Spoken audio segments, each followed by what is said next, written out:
So we're in the second to last chapter of the text. So it's the chapter entitled Setting Relationships Right. So the book's called Governing Business and Relationships. The first aspects that we've been covering up to this point have really only been discussing the sort of business side of things, how you would relate to or use these ideas in a business setting. This one's getting more directly now into the notion of relationships. So the reason that, of course, this is important, one of the big things that we keep hearing about is work-life balance. What you do at the workplace, you bring it home, and when you're at the workplace, you've got your home life coming in as well. The ability to separate these is important. It comes from being able to manage each of them effectively. When you can manage what's happening in one place, you don't need to bring it mentally into the other. So being able to manage a relationship. So the essence of what we're going to cover, in fact, the essence of this entire philosophy when it comes to relationships with other individuals, it's summed up in this quote here. If you truly want to be respected by people you love, you must prove to them that you can survive without them. So this is the essence of this entire philosophy. This self-development discipline, the practices that we put in place, they culminate in a gradual increase in our self-sufficiency. The role of philosophy in our lives is to make us more self-sufficient. What does self-sufficient mean? If you're a self-sufficient individual. Not dependable on others, no attachment. Not dependent on others for what? Because you have to be dependent. You're dependent on people in your business to making your business work. For our livelihood. For I love you. For your happiness. For your happiness. Basically, that's it. Yeah. So you find that your sense of well-being is intrinsically generated. For all of us at the moment, we have a sense of well-being that is stable so long as there are certain external conditions that are met. So when they are met, I feel that my well-being is stable, happy. As they are taken away, my well-being is now shaken. So we use an analogy at the physical level. If I have to have crutches or a walker or something to keep myself physically stable, great.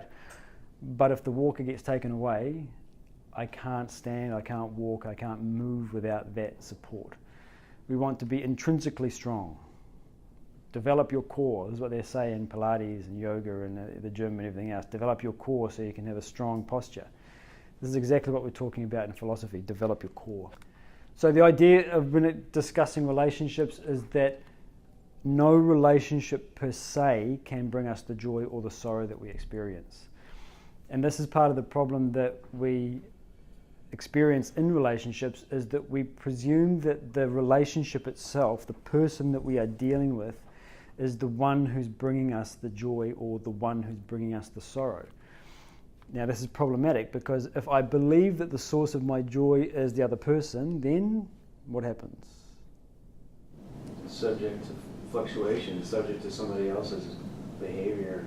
Exactly. This is the dependency. I get clingy, I get attached. I say, well, you're the source of my joy, so you have to be with me.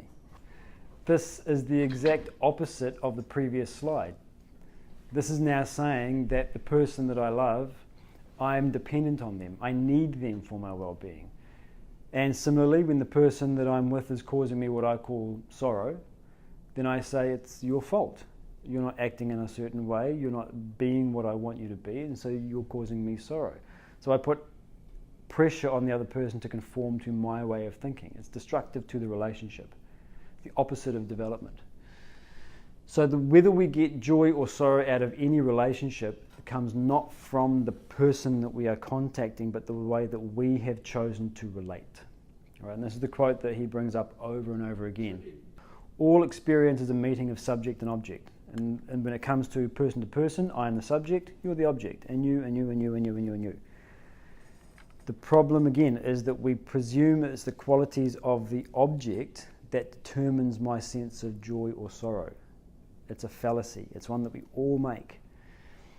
The only thing that determines the joy or sorrow that I get in a relationship is the way that I'm relating, and that's dictated only by me, the subject, my inner personality. Yeah. You want to be self-sufficient. Yes. And what happens when you think you're self-sufficient and you act that way, but you have certain circumstances changes. And in my case, I have a knee replacement. So something happens in the external world, in this case, physically. The same mind that controlled the physical pain in the past, or intellect that controls the emotion, all of a sudden you cannot even think about self-sufficiency, you cannot even think about being positive.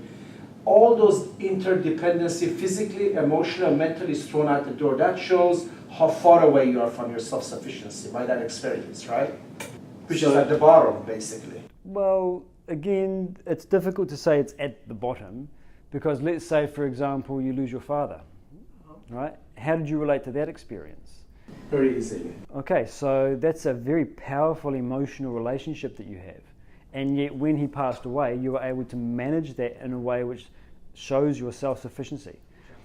So the problem is that if we just look at one level or one domain of experience, that will give us our level of self-sufficiency there, but it won't necessarily give us an overall picture of our self-sufficiency. So we've got to look at all of the domains of experience and where we relate. How does this tie in with the various world religions? Is that a dependency in the same way?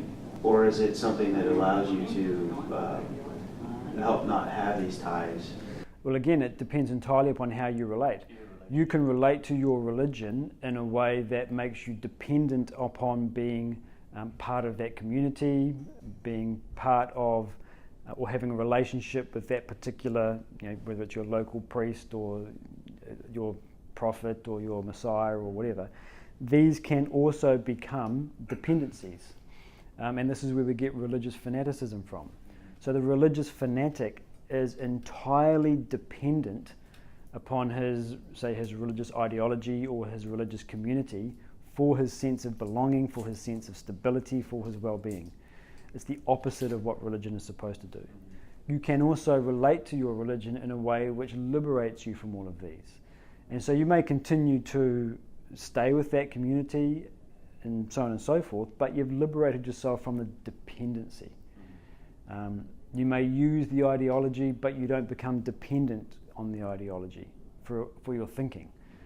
Good example of this is a great quote by Ralph Waldo Emerson. He says, "As men's creeds are a disease of the intellect, so are their prayers a disease of the will."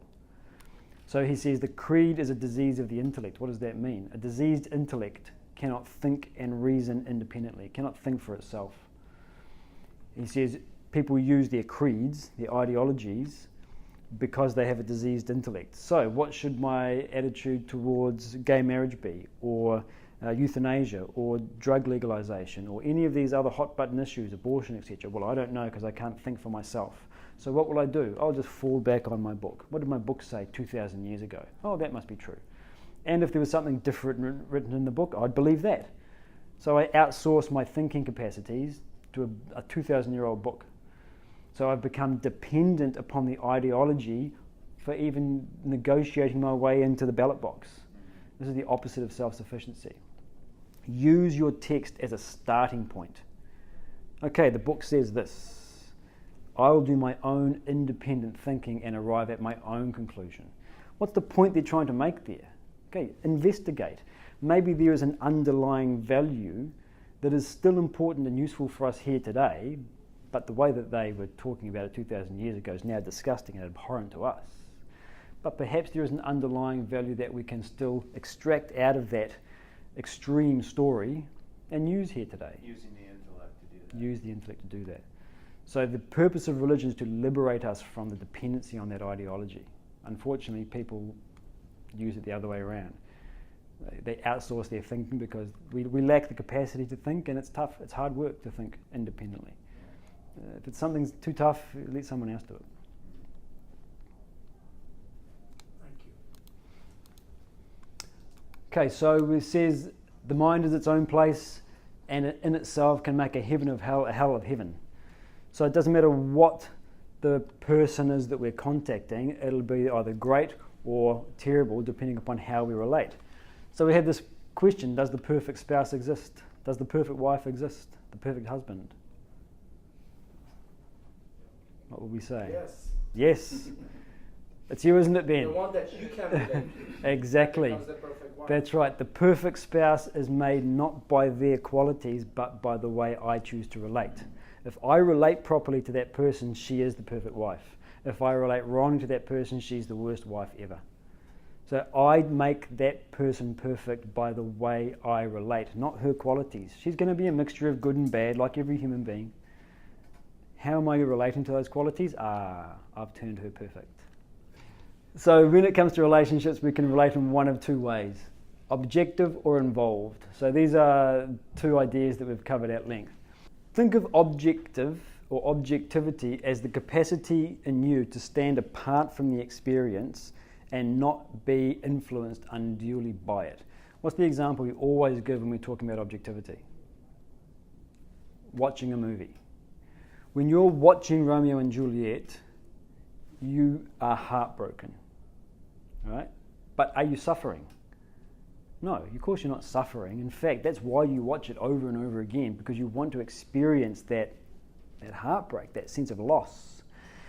So there is this ability in you when you watch a movie to stand apart from not only what's going on the screen, but what's going on in your own emotions. Your emotions are actually feeling that loss and that heartbreak. But the way that we view it is, it's just a movie. The emotion is here, I'm here. I'm viewing it. So there is a distinction, there's a subject-object relationship. So you are viewing the object, you are objective. When you are, now when, heaven forbid, the same experience actually happens to you. You enter into your room and you find your spouse dead in front of you. You can't enjoy the loss and the heartbreak then, can you? Because you're totally caught up in it. You're totally involved. You, as the subject, are embedded in that terrible emotion. I'm the subject. I am that loss. I am the heartbreak. So you become the subject, become heartbreak, and as a consequence, you suffer. It's just a matter of language. I mean, if they had decided to use subjective objective, then I'd find another way to justify it, Yeah. It's just A and B. Yeah, I got you. Yeah. So another example we always give when we talk about being objective versus involved is the diabetic and the sweet example. Hold a sweet out to a diabetic. His mind wants it.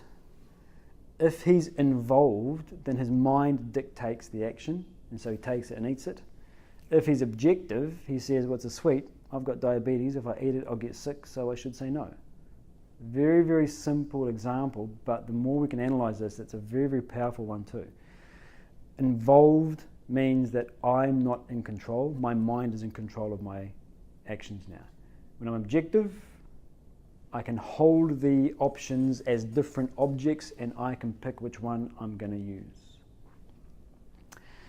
So when it comes to being objective, what we are looking to govern is the selfish component. It's the selfish component of our relationships that disturbs us, that creates the mental agitation, and that creates disharmony. So let's have a quick look.